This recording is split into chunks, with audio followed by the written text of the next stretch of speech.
This is not an easy sentence to read. All right? And maybe you should read it yourself, but I'll read it again.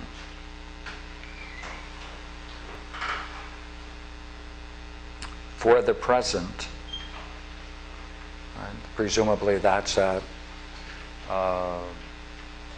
90 AD.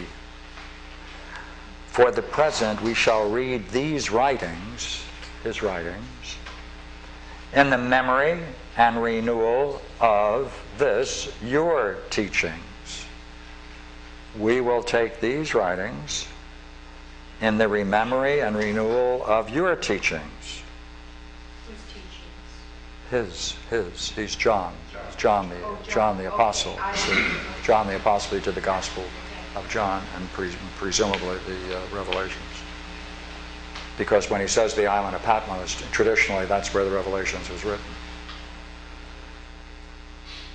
Now there's another claim that the John of Revelation was separate from the John. That's true. John's. Yeah, if you put the dates down, it makes it pretty impossible because the most good number of scholars put the date on the Revelations to be 110 AD. And if it's John, I mean, if he was 30 at the time when he met Jesus, right, that would make him 110 when he wrote it. And the number of years you put on top of that makes him even older. So, some German scholars put it up to 120. There's a battle in all of this, minus and plus 10 years, by the way. Except for the Gospels, there's a minus plus of about 2 years. So for the present, we shall read these writings in the memory and renewal of yours. Now, you know what that means? That means if you take the Revelations, and what are you going to do with them? And the Gospel of John. If you take these writings, his own, in the memory of the Revelations, you know what you're going to do? You're going to treat it, the entire work of the Revelations, through symbolic theology. That's the 9th letter. And you'll then generate a Proclus metaphysics. That's what you do. Because the 9th letter is the work on symbolic theology. How to take all of the symbols, and treat them rationally as a structure, an intellectual structure.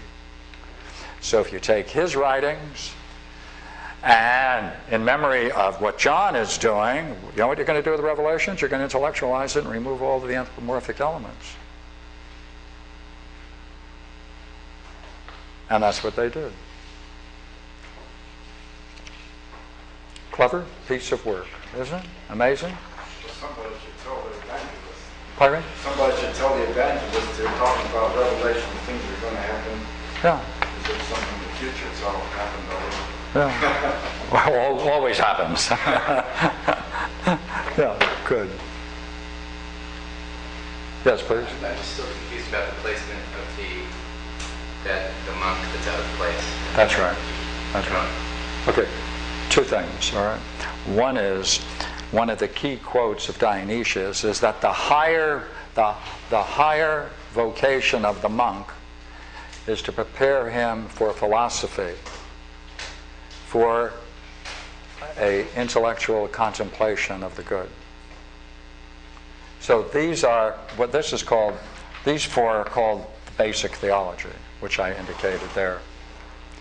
This is placed here because he's breaking up this order and making a claim for the role of philosophy, isn't it? Or Proclean metaphysics. In Book 10, he's saying, look, now that I showed you how to understand symbolic material, you can use my writings to understand John's revelations. Clever? I'm just underscoring basically how Yeah. is about this. Yeah. Now his other 2 works are immensely interesting. Mystical theology. Alan Watts, by the way, did a very fine translation of the mystical theology, which Dionysius wrote, which I have up here. And so do some other people. But,